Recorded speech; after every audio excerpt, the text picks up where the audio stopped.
In Monopoly, rules are simple. Own as much properties as possible, play smart, don't end up in jail, and of course, don't cheat.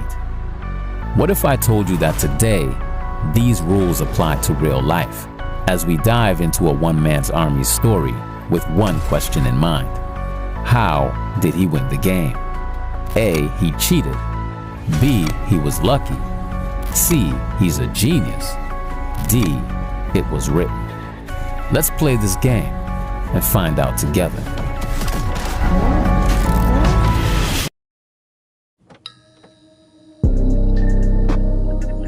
Stomping around in some Burberry boots, sliding a pterodactyl inside a red tie, sliding some red sandals, blue diamonds melting a red candle.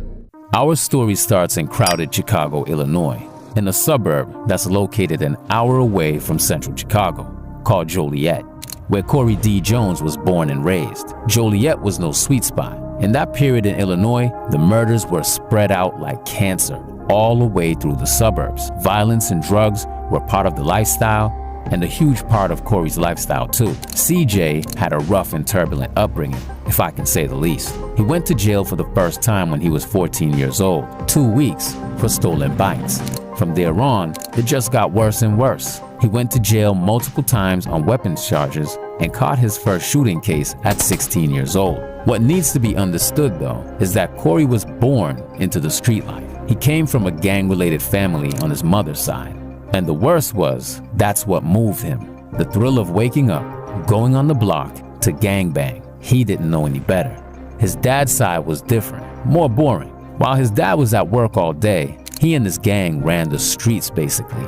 Unlike most cases, CJ grew up in a Mexican neighborhood, and that taught him how to handle business differently.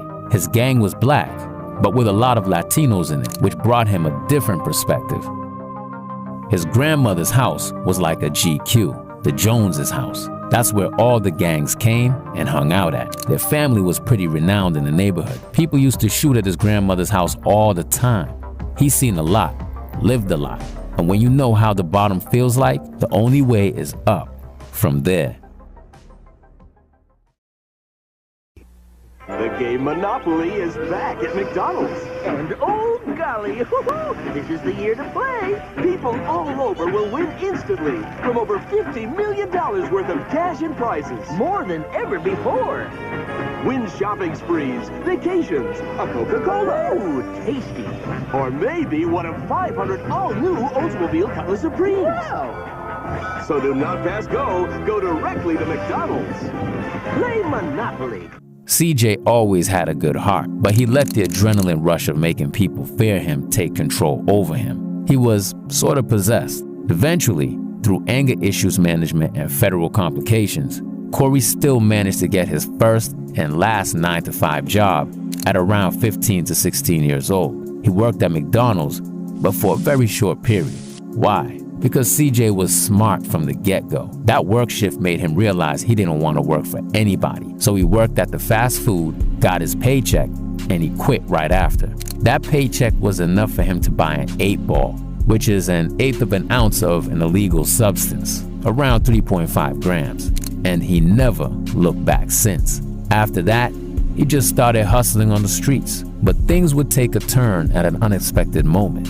Because when you understand that the game is rigged, you start to look for ways to play it differently.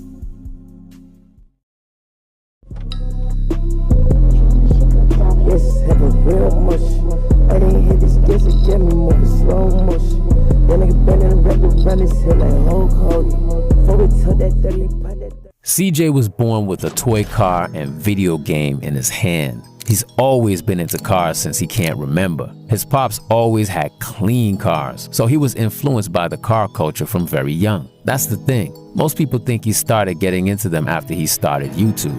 But nah, he's always been a speed junkie. Even when he was in the streets, he always had cars, getting his first car on rims at 16 years old. On a calm night, Corey was scrolling on Instagram and sees this guy that keeps liking his pictures. He goes to his page and his name is CJ. He was like, who is this lame dude with the same name as me? What he didn't know is that this other CJ will soon propel him to stardom. Cjsocool, a YouTuber with almost 10 million subscribers, was the guy who reached out to him. They started inboxing each other and building a relationship. They eventually linked up. Cjsocool came to Chicago, and the road to fame started from there. Cordero was interested in Corey in the first place because he saw all the nice cars he had, and when they linked up, he wanted immediately to buy Corey's tank, a Camaro on 32s. At first, CJ was reluctant to start YouTube because he actually didn't need any money, but his now good friend highly recommended him to start a channel because he saw his talent and potential. After long reflection, he decided to start, and still to this day, he gives him credit, because if it wasn't for him, he would have never started YouTube in the first place. Cordero helped him until he had 20,000 subs. To celebrate, Corey flew to Las Vegas to the Cjsocool land, and they became like family. Cjsocool's lifestyle served as inspiration for him, and that's all it took.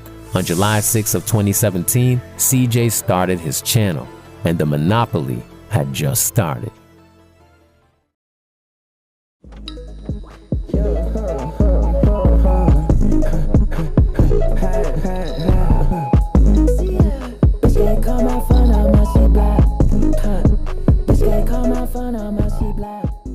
Corey never stopped since then, uploading 45 to 60-minute vlogs every single day. In 5 years, he never took one day off. Counting over 1 million subscribers today, his success is still unprecedented. CJ on 32's car collection is one of the most impressive ones the YouTube industry has ever seen, period. His whole collection is worth in the millions of dollars. One of his favorite cars was a yellow Lamborghini Aventador LP704 Pirelli edition that he bought for over $400,000, the exact day his mom passed away. Now, owning a Lamborghini Aventador SVJ, a Lamborghini Huracan Technica, a Lamborghini Urus, and a Lamborghini Revuelto, he decided to get rid of it. To give you an idea of the madness, throughout the years, CJ owned an Audi RS7, a Corvette C8 Stingray, BMW 760i, Smart Car, Chevy Camaro ZL1, Cadillac CT5V Blackwing, Cadillac Escalade, Dodge Durango SRT Hellcat, Trackhawk, Mercedes AMG GT63S, Rolls-Royce Ghost, Tesla Cybertruck, lots of Camaros, Challenger RT and every Hellcat model, Lamborghini Huracan Spider, 1971 Impala Donk, Ram TRX, BMW i8 Roadster, Tesla Plaid, McLaren 720S, Mercedes-Benz S580, Demon Jeep, Chrysler Hellcat 300, and a 1987 Chevy Landau. More than 30 cars at this point. But the question always was, and still remains, how does Corey afford and manage all of these precious toys? Now, most of the cars CJ owns are paid for. People never really understand what he does, but he makes a lot of money off YouTube. He's got a 6-figure deal with Facebook, a 800 credit score, and a lot of behind-the-scenes activity going on. But remember, there's people that don't like to see you win and being in front of them in Monopoly.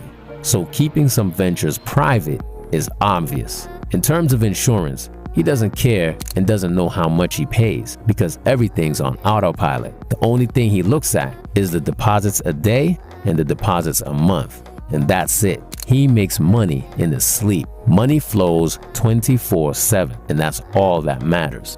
But things get hectic when people take their credit card by their own will, enter one of CJ's raffle to win a car, and don't win anything, and then get mad and call CJ a fraud. My question is, who forces anyone to do anything? Nobody.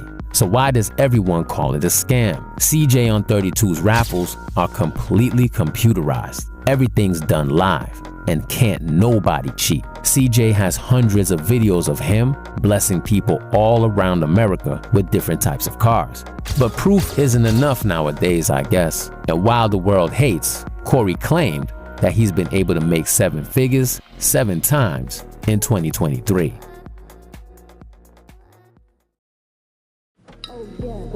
If you this Sheng Yang a bus. Yeah, yeah, I east side them. Violate Grammys, them have to run with. Yeah, pop, pass face like Pax, must be madman. This are none of Pax, Pax. In the Roman Empire, emperors showed their power in many ways, but one way was by having multiple wives and plenty of kids. CJ seemed to live by those traditional values, since he has 3 girls and about 11 kids from 5 different baby mamas. Corey mentioned that he doesn't do relationships. He just has options and doesn't need a woman for nothing, besides kids, I guess. Plus, all of his girls genuinely get along, so there's no animosity in the ecosystem. CJ does this because, well, he can. His income allows him to feed 11 mouths and take care of plenty of women. And while most people with double the money he has, I mean billionaires, don't have any kids and don't help anyone, Corey right here feeds a whole tribe plus his whole team, whether it's his partner AL or his close friends he works with. He wants his friends to surpass him. Everyone eats around him.